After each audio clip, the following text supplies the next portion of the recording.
mwana Giêsu be khi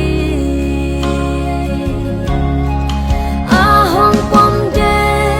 Giêsu kan ne hong nu se lo Giêsu kan ne hong el khia lo hong om pi de Emmanuel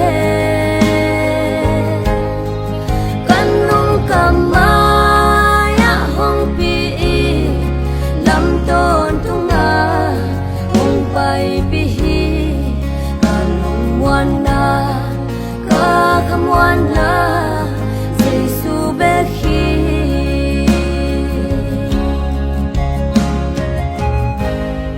mai zum na le ko sia na te pathuak zel ha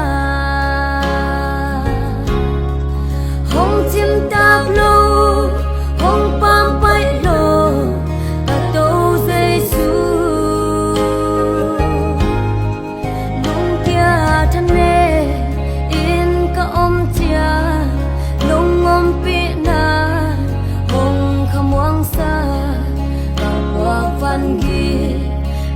Don na de